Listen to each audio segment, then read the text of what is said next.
నందమూరి తారక రామారావు గారు తన మేనకోడలైన బసవతారకంను 1943 మే నెలలో వివాహమాడారు. వారికి 11 మంది సంతానము, అందులో 7 మగబిడ్డలు, 4 అమ్మాయిలు. ఈ 7 మగ సంతానంలో 4వ వాడైన నందమూరి హరికృష్ణకు పుట్టినవాడే తారక్ రామ్. హరికృష్ణకు తన మొదటి భార్య అయిన లక్ష్మి ద్వారా 2 అబ్బాయిలు జానకీరామ్, కళ్యాణ్ రామ్, అమ్మాయి సుహాసిని పుట్టారు. తారక్ రామ్ చిన్నప్పటి నుంచి చిత్రమైన కుటుంబ వ్యవస్థలో పెరిగాడు. తారక్ రామ్ తల్లి శాలిని, తండ్రి హరికృష్ణకు 2వ భార్య.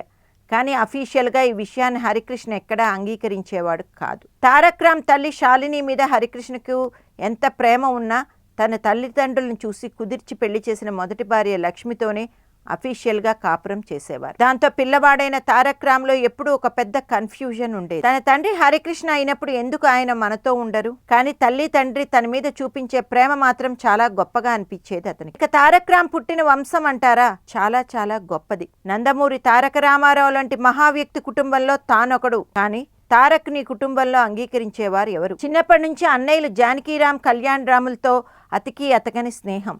ఎటొచ్చి తారక్ రామ్ 2వ భార్య శాలినికి ఎటువంటి లోటు కలగకుండా చూసుకున్నాడు తండ్రి హరికృష్ణ. కానీ సమాజంలో తన తల్లికి హరికృష్ణ భార్యగా అంగీకారమే లేదు.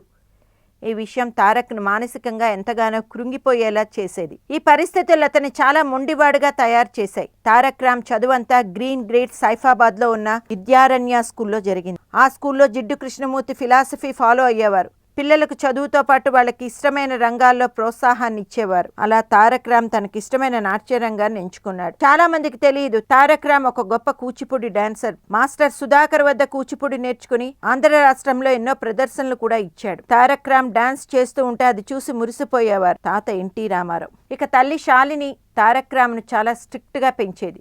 ఎందుకంటే ఆమెకు నందమూరి ఫ్యామిలీతో తన స్థానం ఏమిటో తెలుసు. కొడుకు చక్కగా చదువుకుని పేరు తెచ్చుకుంటే కదా కుటుంబంలో ఒక మర్యాద. అది ఆవిడ ఆలోచన. ఈ విషయం అర్థం చేసుకున్న తారక్ రామ్ ఎంత అల్లరి చేసినా చదువు దగ్గర చాలా బాధ్యతగా ఉండేవాడు. అలా చదువుతో పాటు కూచిపూడి డాన్సు, నటన కూడా బాగా నేర్చుకున్నాడు తారక్ రామ్. సరిగ్గా అప్పుడే ఒక విచిత్రం జరిగింది. నెక్స్ట్ స్టోరీలో చూద్దాం.